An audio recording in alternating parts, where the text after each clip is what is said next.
গোসল করতে তো এতটা সময় লাগে না মা, যদি একটু তাড়াতাড়ি গোসলটা করতে পারতেন তাহলে আমার কষ্টটা একটু কম হতো। দুইজন মিলে মাছগুলো কুটে নিতে পারতাম। সারাদিন আমার একা একা কাজ করতে অনেক বেশি কষ্ট হয়, আর আপনি আর আপনার ছেলে আমাকে সময়ই দিতে চান না। আমি একা মানুষ, এত কিছু কিভাবে সামলাবো বলুন তো মা। আমার এই কথা শুনে আমার স্বামী রেগে আমার দিকে তীরে এসে থাপ্পড় মেরে বলল, মাকে এ কথা বলার তোমার সাহস হলো কি করে? আমার মা কি করবে না করবে সেটা কি তোমাকে বলে দিতে হবে? তুমি আমার মাকে শাসন করবে নাকি তোমাকে আমার মা বলে দিবে কিভাবে চলতে হবে? কোনটা শুনি? আমি নার্ভাস হয়ে গেলাম।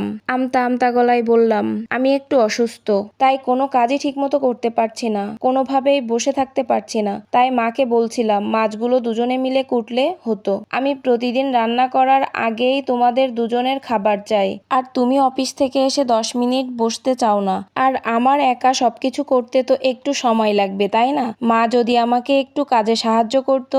এ কথাটা শেষ করার আগেই আমার স্বামী আমার গালে আবারও থাপ্পড় মারলো। তাই আমি আর কিছুই বললাম না। তারপর আমি আমার স্বামীর ভয়ে বললাম, সমস্যা নেই, আমি তো সব মাছ কুটেই নিয়েছি, এরকম ভুল আর কখনোই হবে না। তুমি ফ্রেশ হয়ে নেও, আমি তোমার খাবার দিচ্ছি। শাড়ির আঁচল দিয়ে মুখ মুছতে মুছতে আমি রান্নাঘরে গিয়ে মাছগুলো ধুয়ে ফেললাম। আমার শাশুড়ি মা আবার রান্নাঘরের সামনে এসে বলল, তোর বাপ নেই, মুখ একটু কম চালাবি, তাড়িয়ে দিতে সময় লাগবে না। মেয়েদের অভাব আছে নাকি দুনিয়ায়? আমরা যখন বউ ছিলাম কত কিছুই তো হতো। কই, আমরা তো বসে বসে থাকিনি, আমরা তো সব কাজই করেছি। আর এখনকার বউদের সাহস দেখে বাঁচি না, শাশুড়ির কাছে কৈফিয়ত চাই। আমি চুপচাপ ছিলাম, কোনো কথার উত্তর দিতে পারছিলাম না, কারণ আমার বাবা মানেই শুধু আছে 4 বোন, আর আমি এই সব কিছু মেনে নিতেই বাধ্য। দুপুরে আমি আমার স্বামীকে খেতে দিব, তাই ওকে টেবিলে ডাকলাম।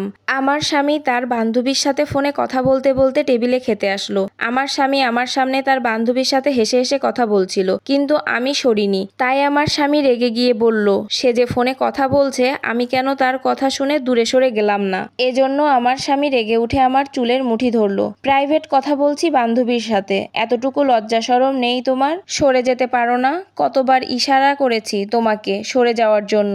আমি ছলছল চোখে আমার স্বামীর দিকে তাকিয়ে বললাম, আমি থাকার সত্ত্বেও কেন তোমার বান্ধবী লাগবে? আমার স্বামী বলে উঠল, খুব কথা ফুটেছে তো মুখে, রূপে ভালো নাকি গুণে ভালো? তুই নাকি শিক্ষিত, অশিক্ষিত গাইয়া ভূত একটা। একবার তাকালে তোর দিকে আর তাকাতে ইচ্ছে করে না। শুধু তোকে নিয়ে পড়ে থাকলে আমার মতো ছেলের কি চলবে? তাহলে বিয়ে করলে কেন আমাকে? তোকে বিয়ে করেছি ভালো কথা, কাজকর্ম করবি, খাবি দাবি, এটাই তোর কাজ, সবকিছুতে নাক গলাবি না। আমি আমার স্বামীর আর কোনো কথারই উত্তর দিলাম না, শুধু কেঁদেই যাচ্ছিলাম।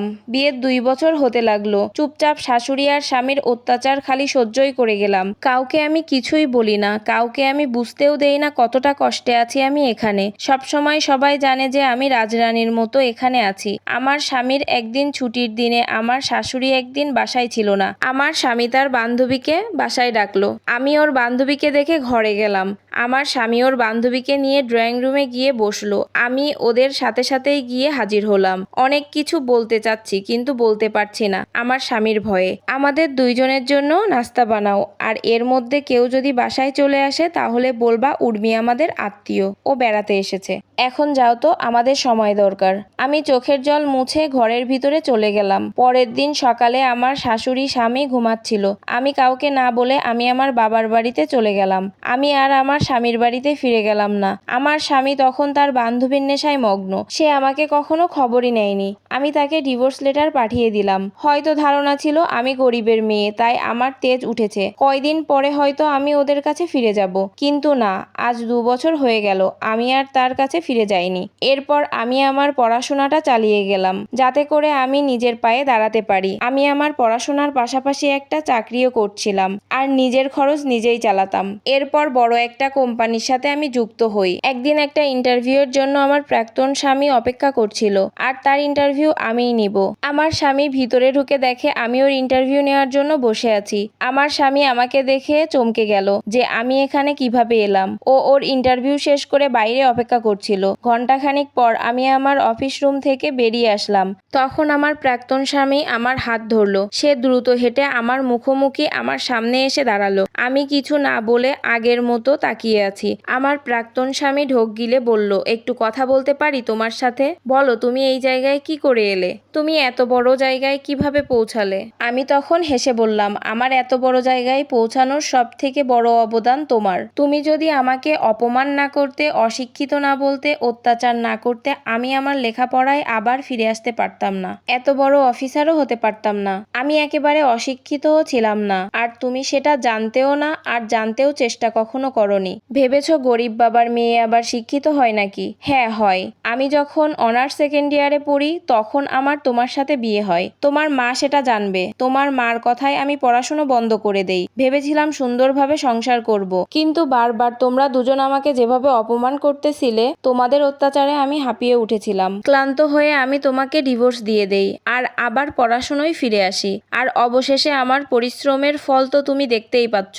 আমি ওর কাছ থেকে সামনে এগিয়ে গেলাম, তখনও আবার আমার পিছন পিছন এসে আমার হাতটা ধরলো। আমাকে কি ক্ষমা করে আবার আমার হতে পারো না? আবার শুরু করি নতুন করে। আমি আগের মতো ভুল আর কখনো করব না। আমি শব্দ করে হাসলাম আর বললাম, তোমার যে বান্ধবী, সে বান্ধবী কোথায় তাহলে? তখন ও বলল, আমি একদিন উর্মিকে ডেকে রেস্টুরেন্টে বিয়ের প্রস্তাব দিলে সাথে সাথে না করে দিল। তখন আমি ওর কাছে কারণ জানতে চাইলাম, আর উর্মিকে বললাম, আমরা তো একজন আরেকজনকে ভালোবাসি, তাহলে বিয়ে করতে সমস্যাটা কি? উর্মি তখন বলল, বউকে যে সম্মান করতে পারে না তার বউ হওয়ার ঠেকা পড়েছে। নিজের এত সুন্দর বউটাকে অত্যাচার করে বাসা থেকে বের করে দিয়েছো আমার জন্য, আর অন্য কারোর জন্য আমাকে ছেড়ে দিবে না তার গ্যারান্টি কি? শুধু রিলেশন রাখতে চাইলে আছি, খাও দাও ফুর্তি করো, কিন্তু তোমাকে আমি বিয়ে করতে পারবো না। এই বলে উর্মি চলে গেল। আমি তখন মাথায় হাত দিয়ে ভাবলাম, হয়তো আমার জীবনের সবচাইতে বড় ভুল এটাই ছিল। এদিকে আমার মা আমার বিয়ের জন্য প্রস্তুতি নিচ্ছে, কিন্তু কোনো জায়গায় মেয়ে দেখলে এক বউ চলে গিয়েছে এটা জানলে কেউ মেয়ে দিতে চায় না। আমার স্বামীর এই কথা শুনে আমি হেসে বললাম, আমার তো বিয়ে হয়ে গেছে আরো 1 বছর আগে। একজন স্বনামধন্য অভিনেতা এবং রাইটারের সাথে আমার বিয়ে হয়েছে। আমি তাকে অনেক ভালোবাসি। সে অনেক ভালো মানুষ, আমাকে খুব সম্মান করে এবং অনেক ভালোবাসে। সুন্দর করে কথা বলে সে। আমাকে বলে আমি অনন্যা। আচ্ছা তাহলে আর সময় নষ্ট করো না, আমি আসি। এই বলে আমি আমার প্রাক্তন স্বামীর ওখান থেকে চলে আসলাম। আর এই সম্পূর্ণ স্টোরিটা একটা আপুর জীবন থেকে নেওয়া।